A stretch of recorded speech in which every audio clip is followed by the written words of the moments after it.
بسم اللہ الرحمن الرحیم۔ حضرت علی رضی اللہ تعالی عنہ نے فرمایا، حضرت فاطمہ رضی اللہ تعالی عنہ کو دفن کرنے کے بعد مجھ پر یہ بات کھل گئی کہ کوئی بھی سدا ساتھ نہیں رہ سکتے۔ ایسی حسین جوڑی بھی آج بکھر گئی، آج یہ جوڑی بھی ٹوٹ گئی۔ 24 سال کی عمر میں حضرت فاطمہ رضی اللہ تعالی عنہ جدائی دی گئی، ہاں لیکن ان کا تو مرنا بھی زندگی تھا۔ مرنے سے پہلے حضرت فاطمہ رضی اللہ تعالی عنہ نے اپنی خادمہ سے فرمایا، میرے غسل کا پانی رکھو۔ حضرت علی رضی اللہ تعالی عنہ اس وقت کہیں باہر نکلے تھے، خادمہ نے پانی رکھا، خود غسل فرمایا، پھر اس کے بعد چارپائی کو درمیان میں رکھوایا اور کپڑے پہنے اور فرمایا، میرا غسل ہو چکا ہے، مجھے دوبارہ غسل نہ دینا، یہی میرا غسل ہے، اور علی کو بتا دینا کہ وہ چلی گئی ہیں۔ اور جب آپ صلی اللہ علیہ وسلم کے انتقال کا وقت قریب آیا تو آپ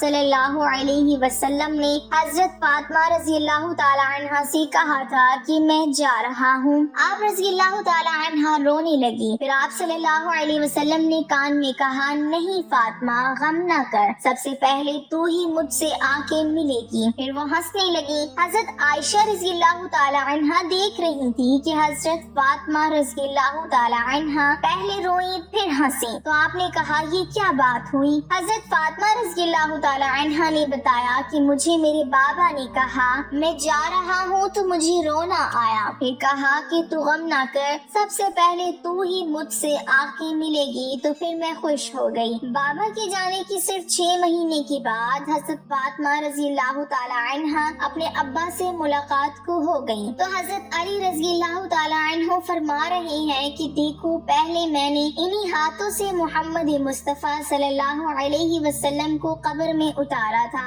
اور آج انہی ہاتھوں سے میں نے فاطمہ کو اتار دیا۔ آج مرشد دنیا کا دھوکہ کھل گیا ہے، مجھے پتہ چل گیا ہے کہ یہاں کوئی دوستی، کوئی رشتہ سلامت نہیں رہ سکتا، کوئی گھر آباد نہیں رہ سکتا، اور کوئی گھر کتنا ہی آباد رہے، سلامت رہے، لیکن ایک دن آتا ہے کہ مکڑی کے جالوں کے سوا وہاں کچھ نہیں ہوتا، ہواؤں کی سنسناہٹ کے سوا وہاں کچھ نہیں ہوتا۔ ناظرین، ہمیں خود کے لیے بھی سوچنا چاہیے، دھوکہ نہ کھاؤ، جھوٹے لوگوں سے دھوکہ نہ کھاؤ، ہوش میں آؤ، ہم غلط جا رہے ہیں۔ اگر مر کے اللہ کے پاس جانا ہے تو اس دھوکے کی زندگی سے واپس آؤ، وہ راستہ بتاؤ کون سا ہے کہ جس راستے میں موج میلہ بھی ہوگا، اللہ بھی نہیں ملے گا۔ شاید ایسے راستے میں رسوائی ہی رسوائی ہوگی اور ہم در در کی ٹھوکریں کھاتے پھریں گے۔ ہمارے نوجوانوں کو دیکھیں کہ یہ جب گانے بجانے میں جاتے ہیں، جب یہ رقص گاہوں میں چلتے ہیں، جب یہ تاجر غلط تولتے ہیں، اور جب یہ بینک سے قرضے لے کر لمبے لمبے نظام بناتے ہیں، پرائز بانڈ خرید کر دعائیں مانگتے ہیں، یا اللہ میرا بانڈ نکل آئے۔ ارے یہ کیسی دعائیں ہیں کہ اللہ سے ملاقات ہو بھی صحیح تو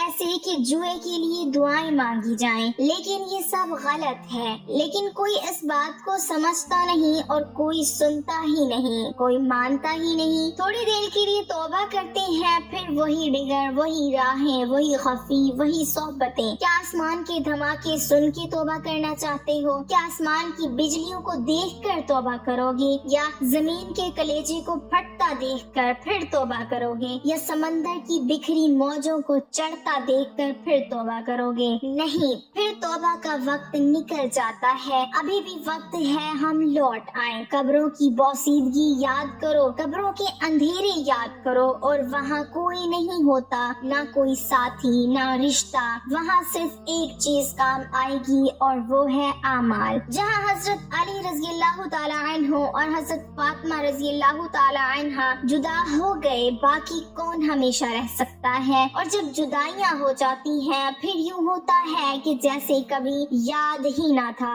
کوئی مل بیٹھا ہی نہ تھا، کوئی ماں نہ تھی، کوئی باپ نہ تھا، کوئی بھائی نہ تھا، کوئی سنگین نہ تھا، کوئی ساتھی نہ تھا، اپنے جھمیلوں میں گم ہو کر ہنسی مذاق میں گم ہو کر اس طرح انسان سب بھلا دیتا ہے۔ مولانا طارق جمیل صاحب کہتے ہیں کہ میں ایک قبر کے پاس کھڑا پڑھتا جا رہا ہوں، اس کا کتبہ ٹیڑھا ہو چکا ہے۔ زمانے کی گردش اور ماضی کی بے رحم گردش نے اس کے سارے کتبے کو کالا کر دیا تھا۔ مجھے تجسس ہوا میں دیکھوں یہ کون ہے جس کی قبر نے مجھ جیسے اجنبی کو رونے پر مجبور کر دیا اور مجھے کھڑا کر دیا۔ میں قریب ہوا، میں نے جھاڑا تو اوپر لکھا ہوا تھا رستم ہند امام بخش، وہ رستم ہند جس کے لیے مہاراج قالین بچھاتے تھے، جس کو ہاتھیوں پہ سوار کروا کے لایا جاتا تھا، جس کے آگے پیچھے ڈھول بجتے تھے۔ یہ وہ دور تھا جب پہلوانوں کے آگے پیچھے خلقت ہوتی تھی۔ آج اس کی قبر ویران ہو کر کہہ رہی ہے کوئی ادھر بھی تو پڑھ کے چلتا جائے، یہاں بھی تو کچھ تحفہ دیتا جائے۔ ناظرین گرامی، جب موت آئے گی تو کوئی اولاد یاد نہ کرے گی، کوئی والدین یاد نہ کریں گی۔ یہاں تو بیویوں کو خاوند مل جاتے ہیں، خاوند کو بیوی مل جاتی ہے، یاروں کو یار مل جاتے ہیں۔ وہ تو وہ جگہ ہے جہاں وہ جا کر تہ خاک سو جاتے ہیں، اکیلے تنہا زندگی کا سفر شروع ہو جاتا ہے۔ علی بن ابی طالب جیسا شاہ سوار، اللہ تعالیٰ کا مقرب محبوب انسان، جس کو اللہ کے نبی حضرت محمد صلی اللہ علیہ وسلم نے کہا کہ تجھے بشارت ہو کہ جنت میں تیرا گھر میرے گھر کے سامنے ہوگا، اتنی بڑی بشارت ان کو دنیا میں مل گئی۔ اتنی بڑی بشارت کا لینے والا روزانہ رات کو بخشش کی فریاد کرتا ہے۔ بڑی بات ہے کہ آج تک ہماری زندگی میں کوئی